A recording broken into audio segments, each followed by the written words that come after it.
So the screen is sharing, and I will display the antitrust policy notice now.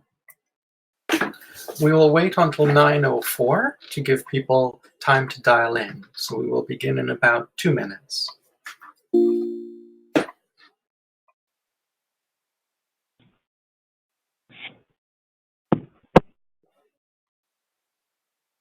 Hello? Good morning. Yeah, good morning. I'm Masatendo from Toyota. Welcome, Endo-san. We're giving people until 9:04 to dial in. Meanwhile, Okay. I'm displaying the antitrust policy notice.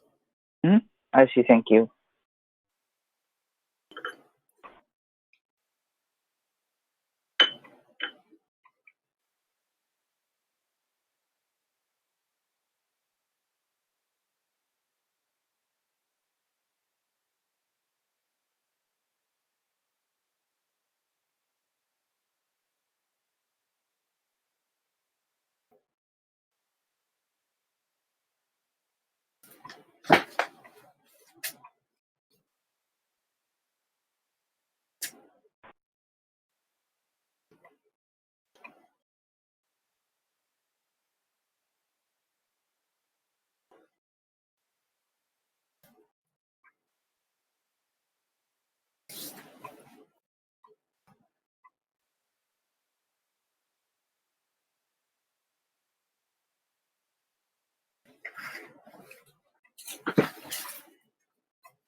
Okay, let's formally begin our call. The first item, as always, is to have our roll call to see who's on the line. So, Shane Coughlin, Linux Foundation. I see Amada-san from Hitachi, Osaki-san from Fujitsu, Mark Giese from Wind River, Endo-san from Toyota, and I think someone else just joined.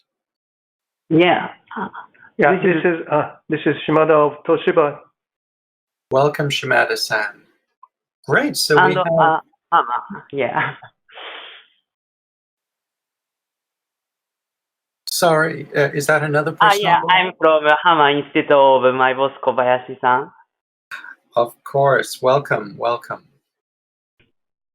So today we have a lot of news and an opportunity for discussion. So the project update is actually the largest part of today's call. Because so many things happened, I want to make sure everyone is fully informed. And then we'll have a little question and answer to talk about where the project is and where we are going next. The reason for this is that recently we've had some outside presentations. We've had some really great feedback of things coming into the project. But now I want to turn it into an analysis of where the project is and what you wanted to see happening next. First of all, the update. So we had a really good announcement last week when Cognizant, one of the Fortune 500 companies, became OpenChain specification 1.2 conformant. This is a very substantial entity to enter our ecosystem. It's always good to have a Fortune 500 company. And communication with Cognizant has been really positive. It seems like they'll be a great partner for the project as well as a conformant organization. I think that's an exciting addition to our community of conformants. And of course, we are still well on track to double the size of the community of conformants this year, one of our targets. Now, something happened just a few minutes ago, and it's tremendously exciting. It's Wind River is now OpenChain 2.0 conformant, the first organization to become Spec 2.0 conformant.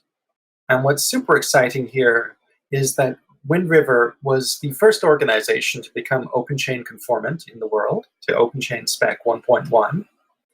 It was, I believe, the first through the gate for Spec 1.2, and now is the first on OpenChain Spec 2.0. Mark Giese's on the line, and big thanks, Mark, for driving this and for making this milestone for the project. Not a problem. It's always a pleasure.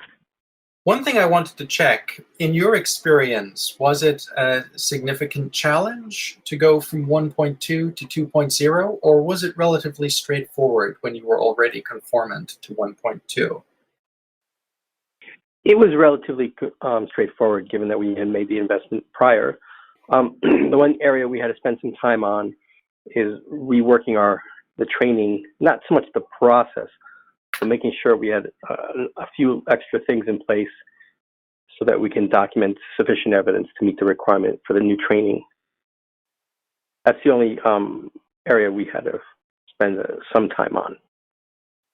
That's a very interesting point, because of course we had a previous sticking block with the 85% of software staff to be trained, but we did change it, of course. And as you know, you're chair of the committee, the spec committee.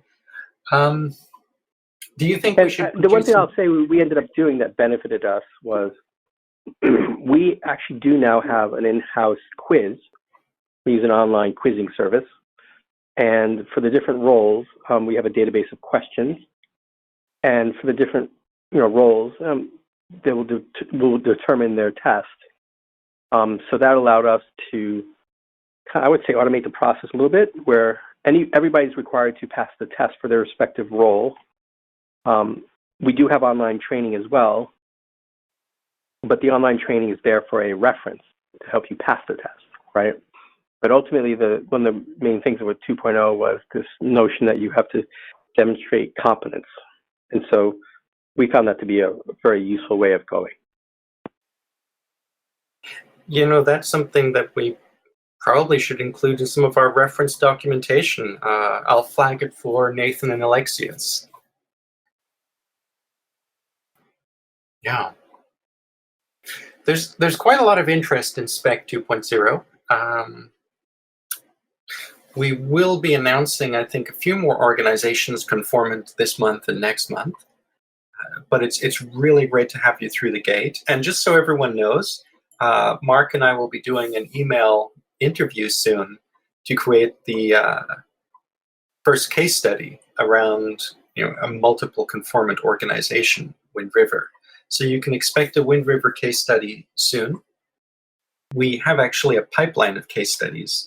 So we have completed and will release a Toyota case study very shortly this month to describe how an organization is beginning its journey to conformance. We will also have an ARM case study explaining an organization reaching the end point of their journey to conformance, and of course their plans for continual refinement in the future. And then the third case study, which I think will be super exciting as well, the Wind River case study. Mark, thanks so much for making yourself available for this.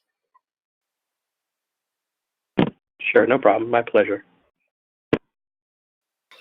Now, the conformance is obviously the most important news point for the project, having Cognizant become conformant, Wind River expand their conformance. These are hugely important milestones for us. But there are other updates, and I'm going to go through a few of them. The community activity has been pretty exciting lately. One thing that is worth global attention is that our supplier education leaflet has been released in Japanese and English. This leaflet is designed to be a simple, quick handout that people can provide to their suppliers in printed or digital form that helps ground people in open source compliance. This was spearheaded by our good friend Ueda-san at Sony, and he ran a sub-work group in Japan to build out this leaflet. It's been professionally translated from Japanese to English, and of course professional layout. It looks pretty good. There's a link in the slides, and these slides of course will be available on our wiki for download for easy access to all the information.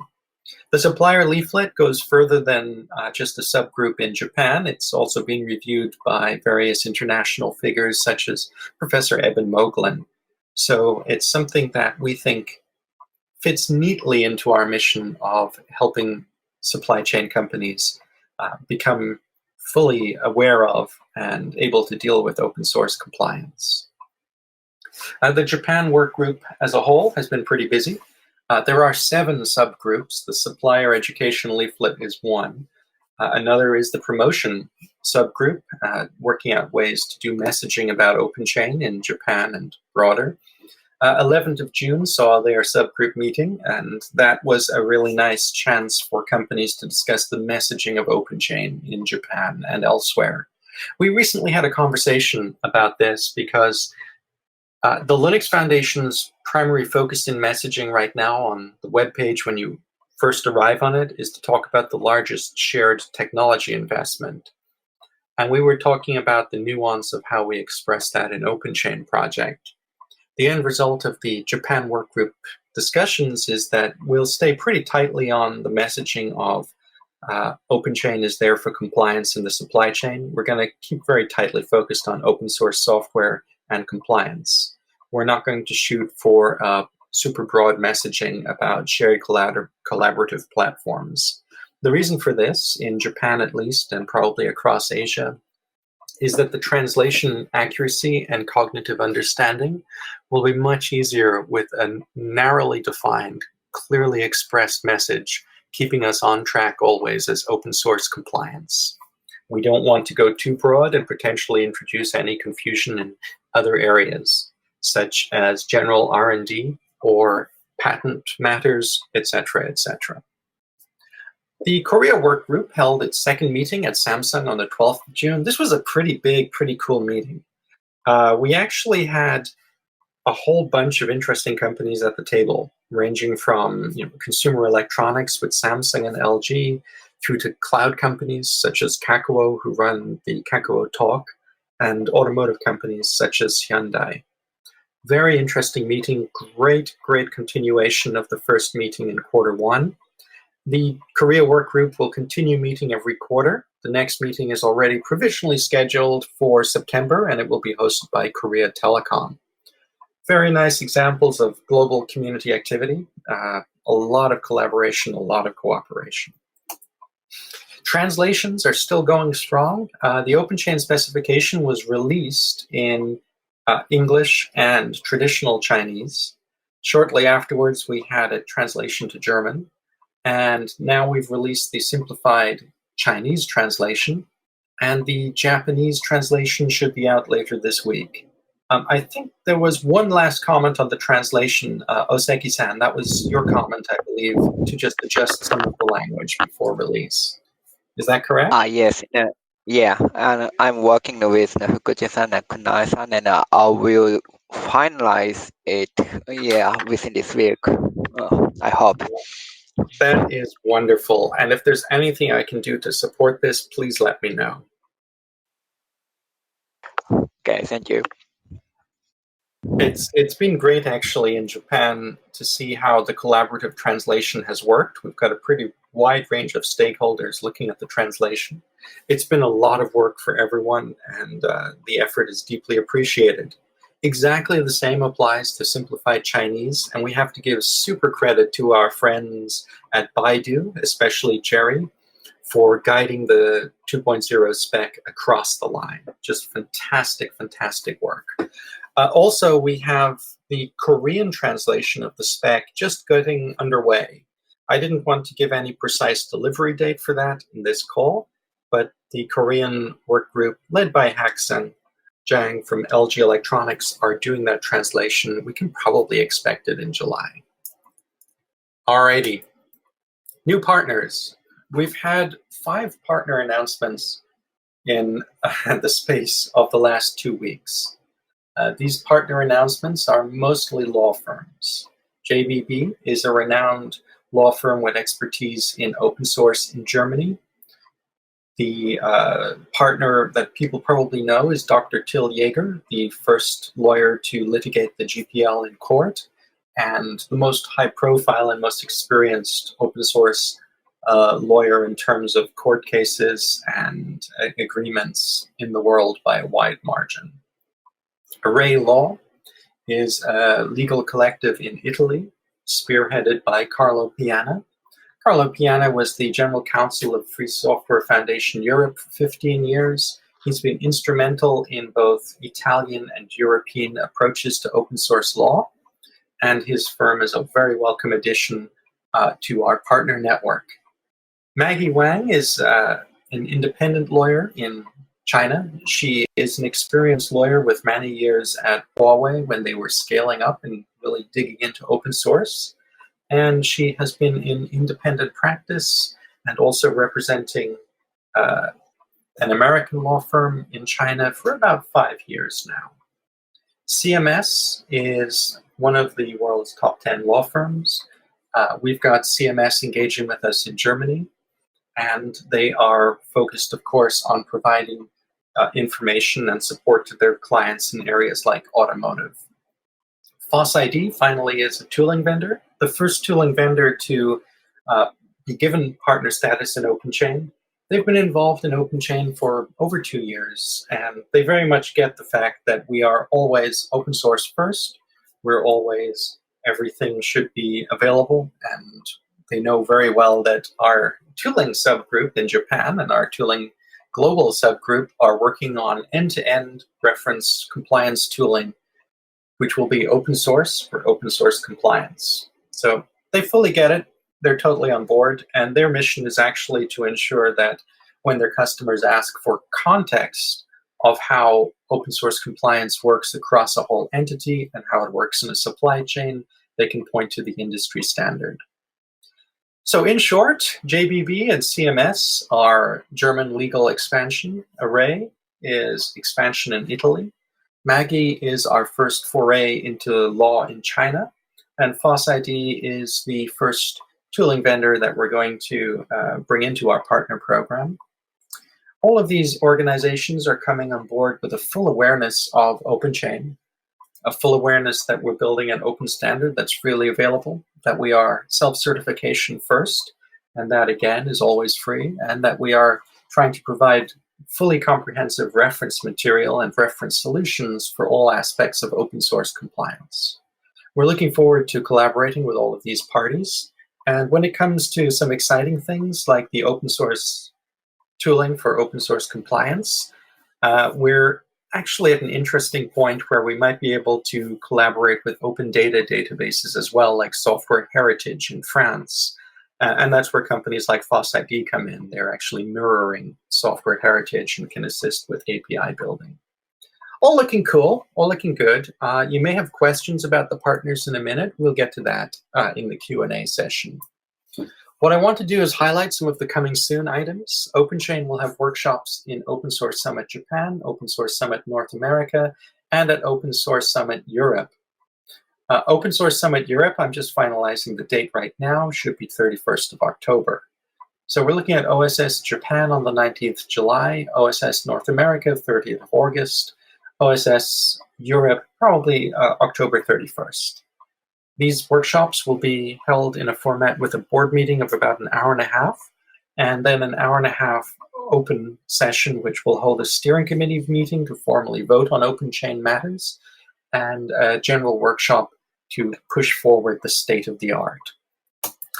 We've got a ton of stuff happening with the Japan Workgroup, and I know the Japanese representatives on the line know about this, but this is also something we're recording for our global audience in North America and in Europe.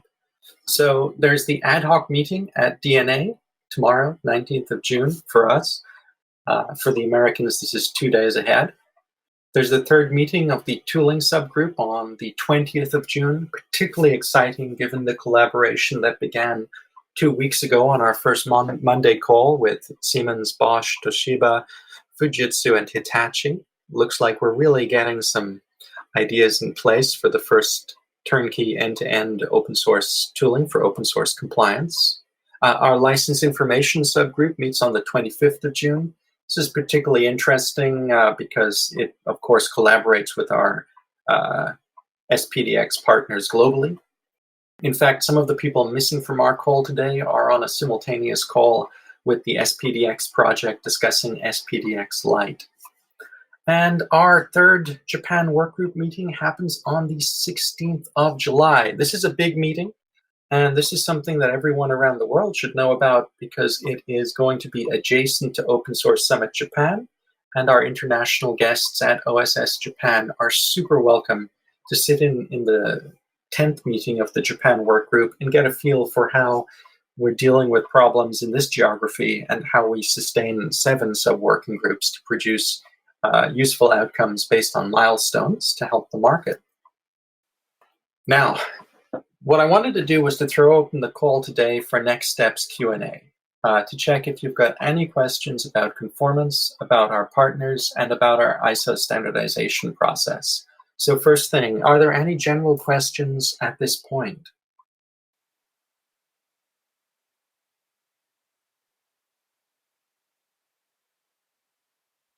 Alrighty.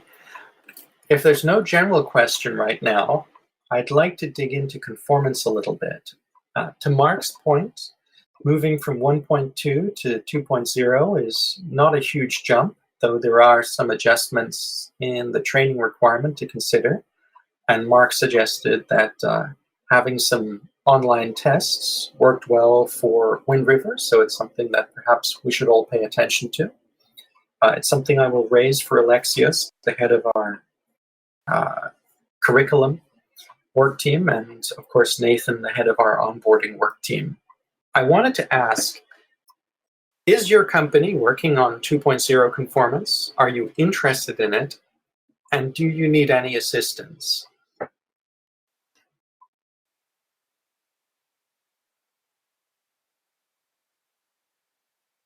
No one jumping forward yet. Well, I do hope that we can discuss and we can collaborate with your organizations towards 2.0 conformance.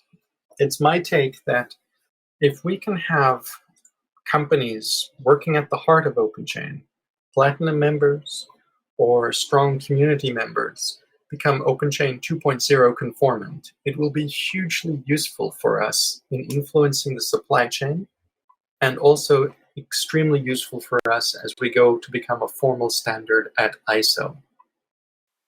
I personally am available to walk people through the conformance questionnaire and to discuss how each particular requirement, each particular question can be answered with a yes. I'm also going to be working hard to have the conformance questionnaire made available in Japanese, simplified Chinese, traditional Chinese, and Korean.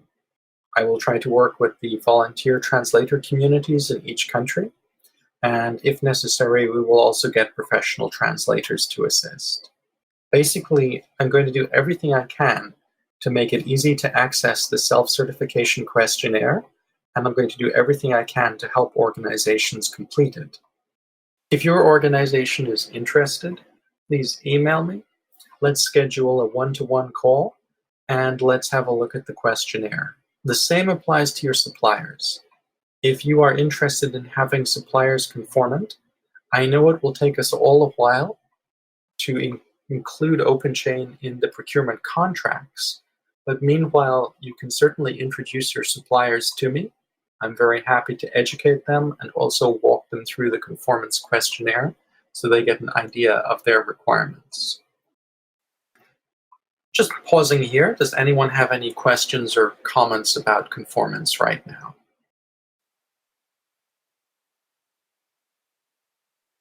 Shane-san, you say that you have a questionnaire that you are planning to make, and is there any questionnaire for specification 1.2? Yes. That already. Oh, really? Yeah. So you suggesting that the you are trying to just planning to update the questionnaire from the spec 1.2 version to spec 2.0 version. Is that right? Is my The understanding questionnaire right? is already updated, so the questionnaire is available right now. And in fact, let me show you. I'm just going to change what I'm sharing on the screen. Okay, thank you. You're super welcome. All right, I've just changed what I'm sharing. It says preparing to broadcast. Okay, it should be broadcasting now. I'm opening the self-certification questionnaire. This is at certification.openchainproject.org. It's always here. In fact, let me go to the website the primary website and show you how to get here. From our main web page, it's very possible to use our menu and to click Get Started Conformance. And if you go to the conformance page, you can choose Start Self-Certification. And that brings you to our self-certification web app. What you can do then is you can sign into the web app, like so. This page you're seeing here is just unique to me. This is because I'm an administrator. What you will see is this. When you log into the web app, you see the self-certification questionnaire. And this is the questionnaire for specification version 2.0. There are 6 areas for the goals, and each area has a series of yes and no questions. For instance, goal 5, understanding open source community engagements, has 3 questions. The first is, do you have a policy that governs contribution to open source projects? And yes or no. Ideally, yes, because it's required for OpenChain conformance. Do you have a documented procedure that governs open source contributions? Again, yes or no. Ideally, yes. Do you have a documented procedure that makes all software staff aware of the existence of the open source contribution policy? Yes or no. Now, for instance, with goal 5, understanding open source community engagement, as usual, OpenChain is not prescriptive. For example, it's asking, do you have a policy that governs contributions to open source projects? That policy can allow contributions or disallow contributions. It's fine both ways. The only important thing is to have a policy that clearly states, do you allow contributions? If so, how? Or do you disallow contributions? And then to make sure that this policy is accessible because there's a documented procedure, and to make sure that software staff are aware of it. Okay, so basically it's a yes-no questionnaire. And you can log in and you can fill out the questionnaire at your own speed. Every time you hit a no, it's time to consider how the process could be improved. And once you've finished working on the questionnaire, not necessarily finish the questions, just finish the session, you can save your answers. And you can keep going until eventually every question is answered with a yes. And at that point, you can choose if you're going to save and submit to get OpenChain conformance, or maybe just save the answers if you're just doing an internal health check.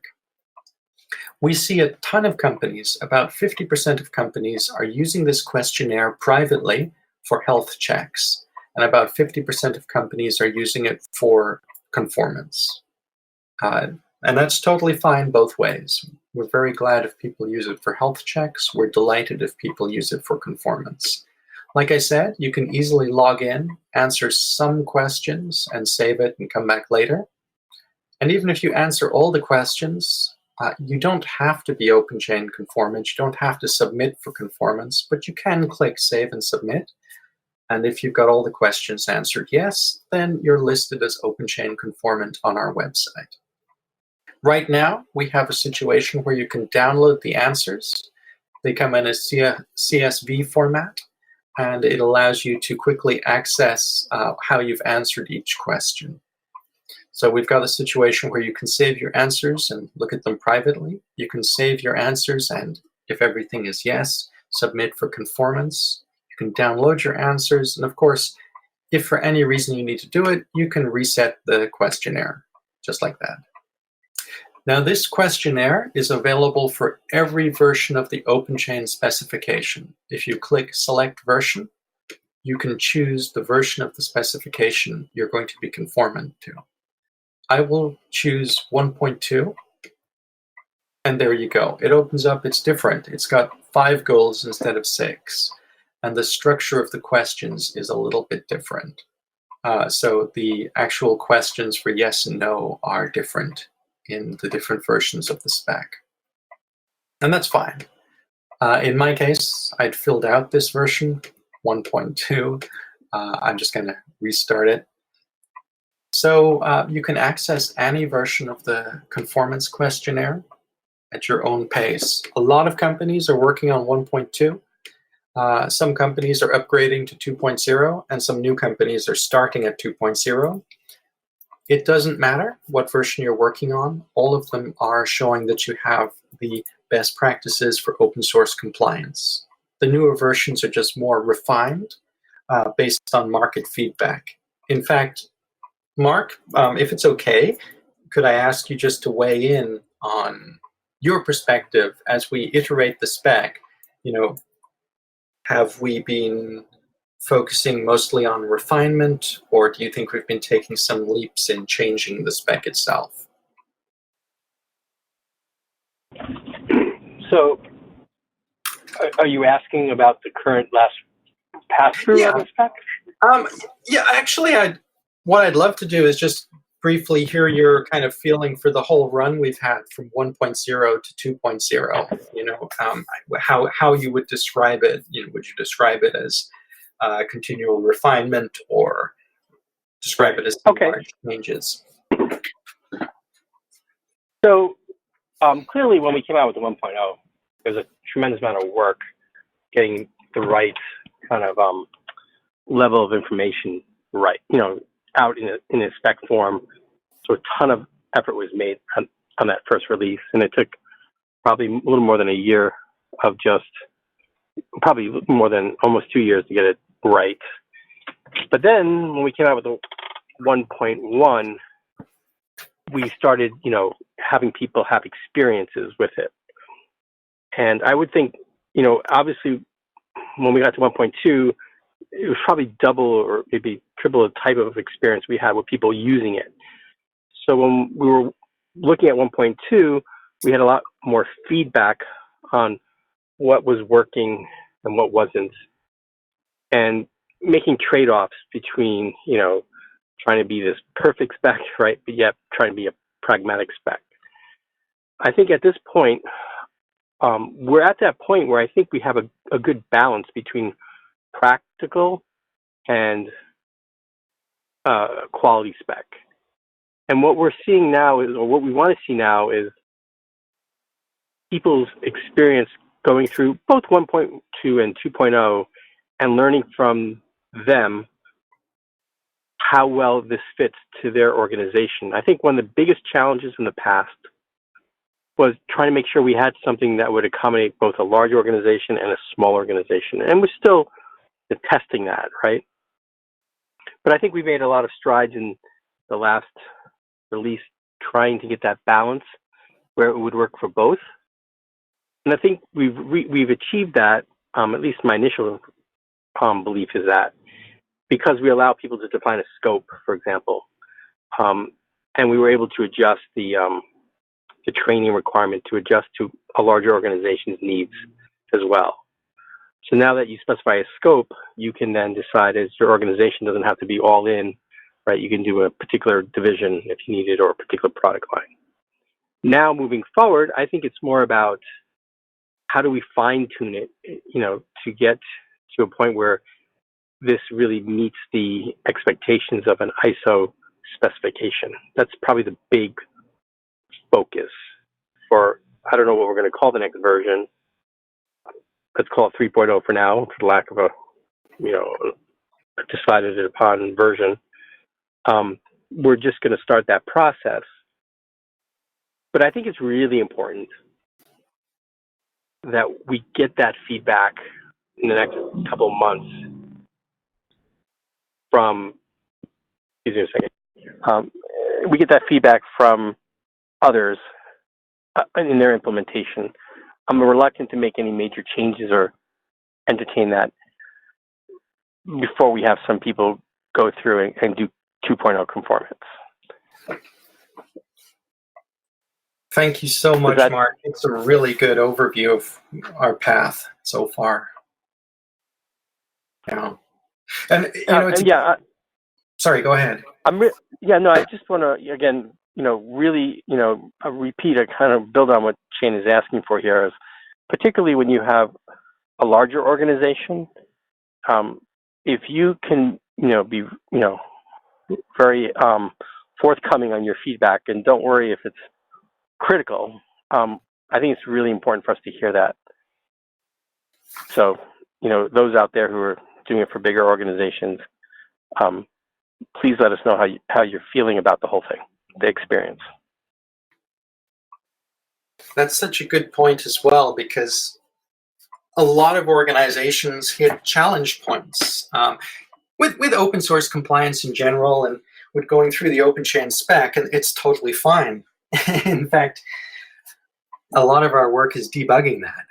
So yeah, a call for feedback is definitely there. And you can give feedback to Mark or myself privately by email. Mark, you're open to that still, are you? Or is that something you can still do? Oh, absolutely. Brilliant. Now, I want to point out, we've gotten some little bit of feedback at the end after it was kind of near final. So we will be incorporating that shortly. So anybody who provided feedback near the end, we haven't forgotten about it. Some good little tidbits came in that we're gonna go after first. But at the same time, I don't think it's really like fundamentally changing anything, but it's really helpful feedback. So if you gave that feedback recently, we will be accommodating it shortly. And very much attached to this, the last kind of talking point for this call is, well, it's related to ISO. And just this morning, I signed our contract with our ISO editor. We got a very nice deal. We're paying the editor $4,000, and the editor will help reformat the spec into the ISO structure, double check that our language aligns with what ISO generally uses, and helping us tweak it. So, as I say, I just signed the contract today. We can probably expect his initial round of feedback in approximately a month. So that'll dovetail neatly into our calls in July.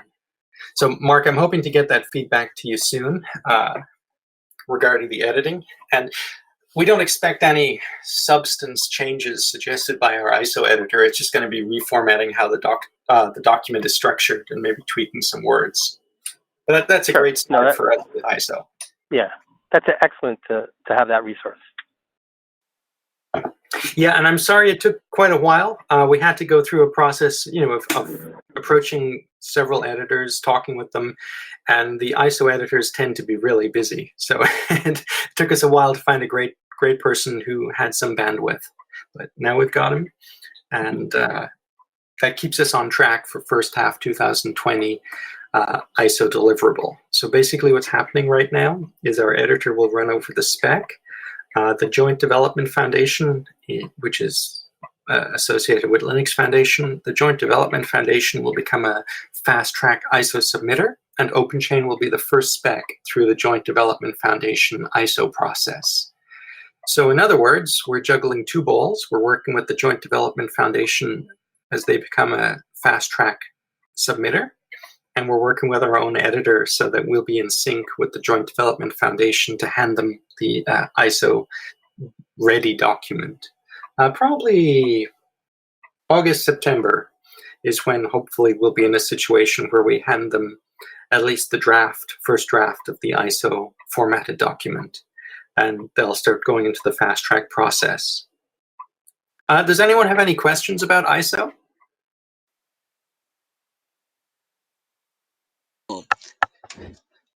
You made also you have several made the expressions of an ISO and also pass that publicly available specification, and I think it's an ISO will be the final step, and will need several years to be accepted as a standard. And I think within this year, the OpenChain project will just focusing on getting a publicly available specification pass one, and not ISO itself. Is my understanding correct? Actually, we will be becoming an ISO standard very quickly. We are on track for first half of 2020. The past process is the ISO fast track process we will use. So let me give you an overview of how it works. Publicly available specification is a designation, a category for industry standards that do not need further comment or editing. So in the case of OpenChain, we have a mature industry standard, a de facto standard, and we do not need to go through an ISO committee editing process. This is a deployed standard. It's used in the market. So past designation will mean that we simply are able to say this is a pre-existing industry standard. It is complete and market deployed. We want to move from de facto to formal standardization. There are a few ways to do this, but the PASS process, publicly available specification process, is the quickest and most efficient for us. Joint Technical Committee 1 of ISO has the PASS process as a gateway for industry standards. Basically, there are a handful of organizations designated as PASS submitters. These organizations have the power to say, this is an industry standard, we want to convert it to an ISO standard. And this process of conversion does not require the normal 36 to 50 months of discussion and editing in the ISO country committees. At the moment, there are some PASS organizations we could work with, for instance, ECMA in Europe, but we are most interested in having a new PASS submitter, the Joint Development Foundation, so that not only OpenChain, but many different Linux Foundation standards can be submitted through PASS. The PASS process is actually the ISO finalization process. It takes between 6 and 9 months. The PASS submitter organization receives the specification. The specification is checked to make sure that it's in a format suitable for ISO. And the PASS submitter fills out the paperwork to say this is an industry standard that should be converted into a formal ISO standard. In essence, then the process is addressed by ISO headquarters, but there is no need for the lengthy discussion period across the country committees. For this reason, the main paperwork for us is to hand off the standard to our PASS submitter, in our case, Joint Development Foundation, and they will deal with the handoff of the documentation to ISO headquarters itself. But yeah, basically, we will be able to become an ISO standard super fast. PASS is actually the conversion process to an ISO standard. And with the companies we're working with, such as Microsoft and HP, they have tons of experience in the PASS process through ISO Joint Technical Committee 1. So we actually are looking at becoming an ISO standard very soon.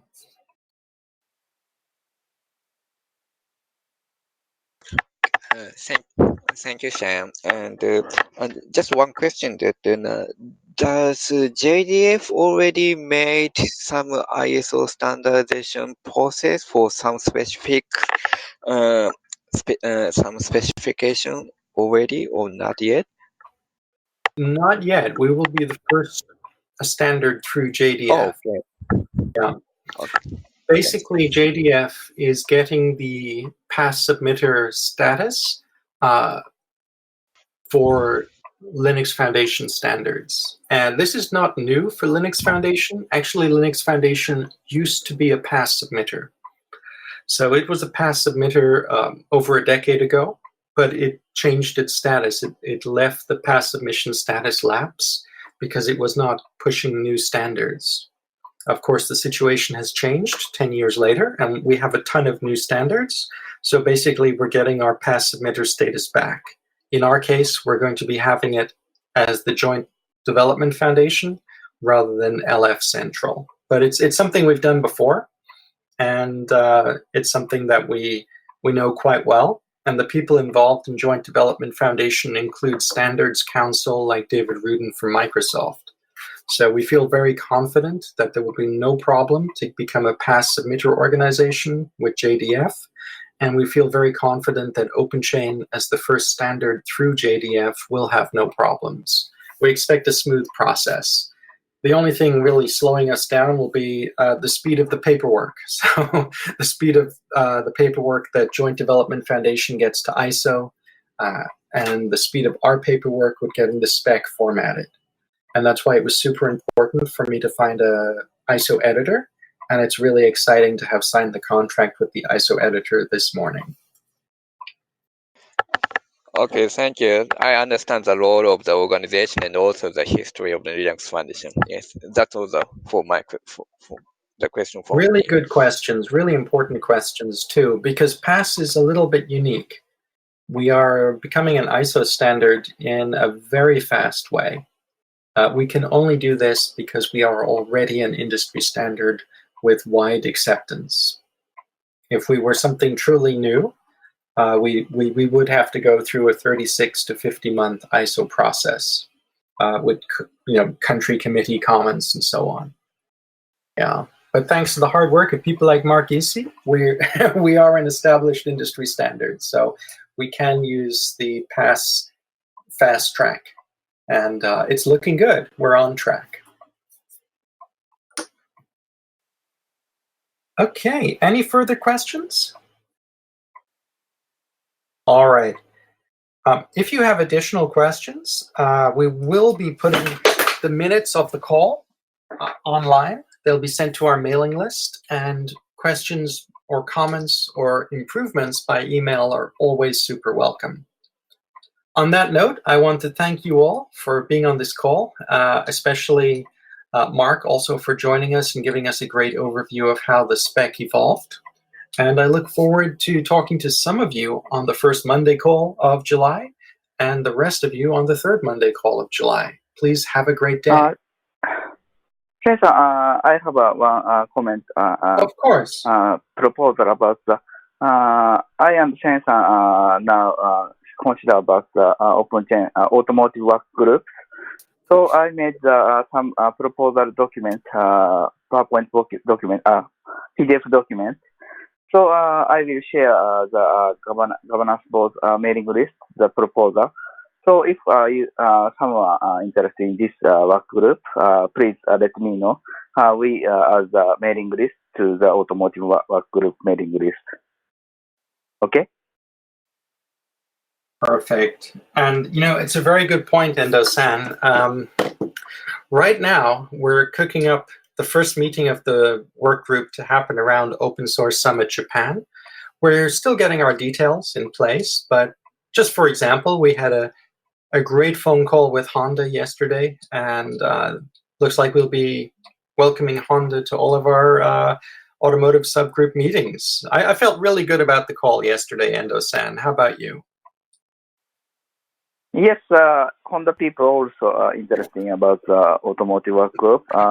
They are not so positive, not so aggressive to join the Japan work group, but they decided to join the automotive work group. So I think I hope they also active for the Japan work group and the whole OpenChain project also.